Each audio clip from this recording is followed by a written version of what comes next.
Welcome, everyone. You're listening to 31st of Jan, where we open a small door in the present and someone from the past steps through, not to give us perfect answers, but to help us ask better questions. I'm your host. Thank you for inviting me. It feels strange to be here. Strange and comforting. Comforting?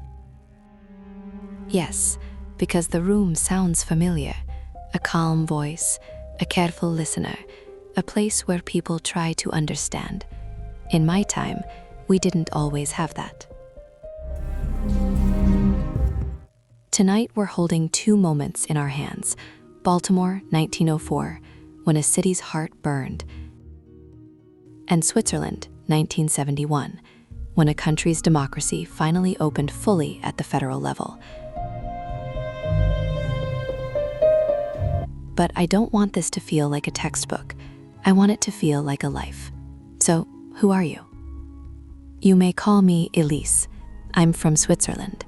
I am an older woman now, older even by my own era standards. I lived through years when my country was proud of its democracy, and yet I could not vote in it nationally. Elise, thank you for being here. Before we go into the vote, I want to start with a feeling. In the modern world, people talk about systems all the time: economy, laws, technology, institutions. But most people don't wake up thinking system. They wake up thinking rent, food, job, family, safety. Did it feel like that for you too?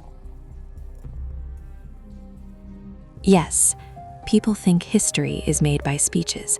Often it is made by shopping lists, by mothers deciding what to postpone, by women calculating what they ought allow to want. That line hits hard. On February 7th, 1971, Switzerland voted on women's right to vote federally, but the painful irony is that only men could vote on that referendum. What did that feel like? Like standing outside your own home in winter, watching the warm light inside, and being told you must wait until the men decide whether you belong there. Did people around you understand the cruelty of that? Some did, some didn't want to. Many said, "Be patient. Our society is stable. Why disturb it?" But stability can be a beautiful word that hides an ugly truth, that someone is carrying the weight quietly so others can feel calm. And you carried it.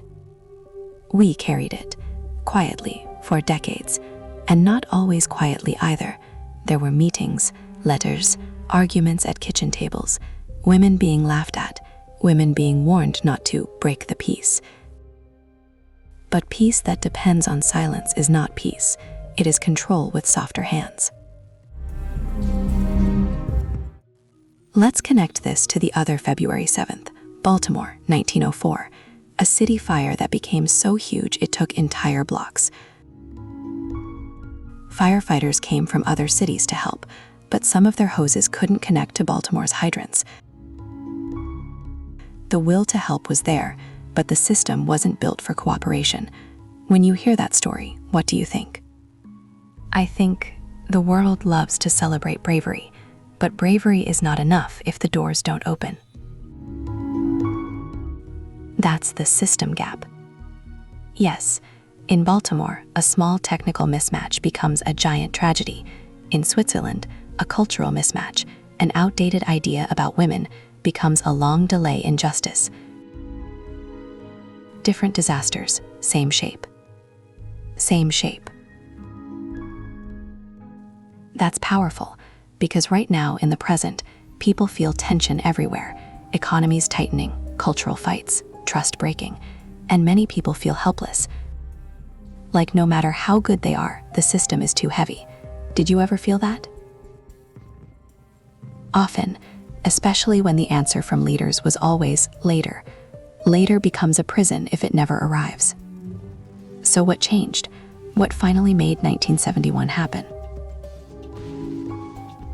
Pressure and shame and hope mixed together. The world was changing. People traveled more. Information moved faster. Women worked, studied, paid taxes, raised children, kept communities running, and the question became embarrassing to ignore. How can a democracy exclude half the adults? When the result came, when the referendum passed, did it feel like victory? It felt like breathing after holding breath for too long. But there was also grief, because you don't get those years back. You don't get back the elections where your voice was missing, the laws made without you, the decisions that shaped your life like weather you couldn't influence. That grief matters, because history posts often end with a celebration and skip the cost. In Baltimore, after the fire, the city rebuilt. But rebuilding isn't just construction.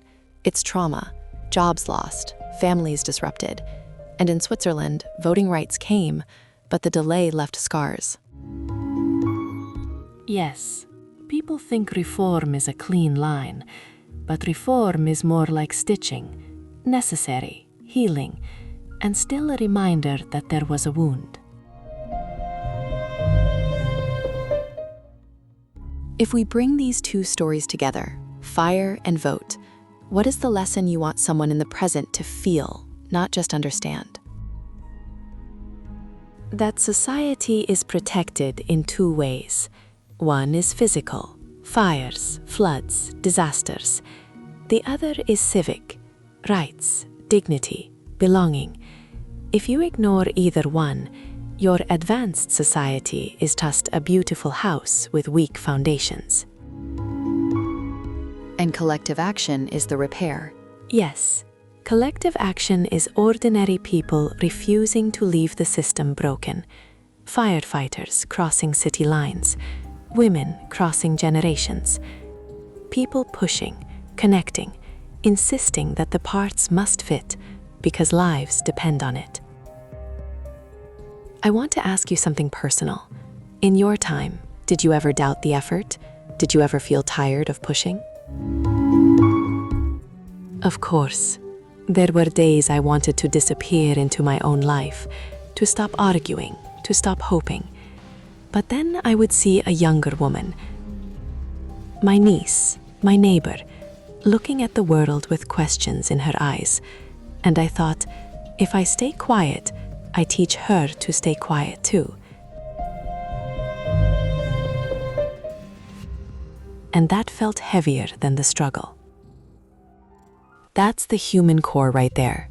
Not ideology, not politics for sport, but inheritance, what we pass forward. Exactly. Elise, if you could ask the present one question, just one, that you wish people would sit with after this conversation, what would it be?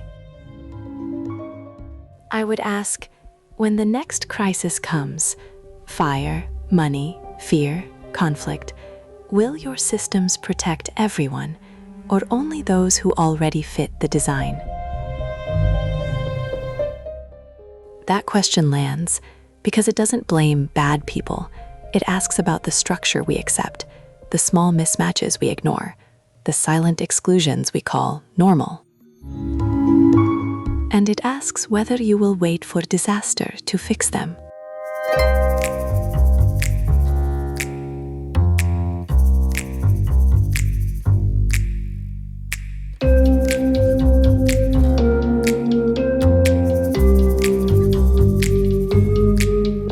Thank you, Elise, for your honesty, for the weight, and also the hope.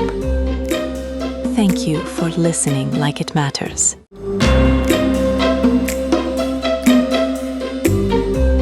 And to everyone listening, if this episode stirred something in you, don't rush past it. Sit with the question. Look at your own world, your city, your workplace, your community, your country. Where do the parts not connect? Who is still outside the door? And what would it look like? Not for heroes, but for ordinary people, to close that gap together. This is 31st of Jan. Until next time, keep the past close, not to live in it, but to learn how to build better from it.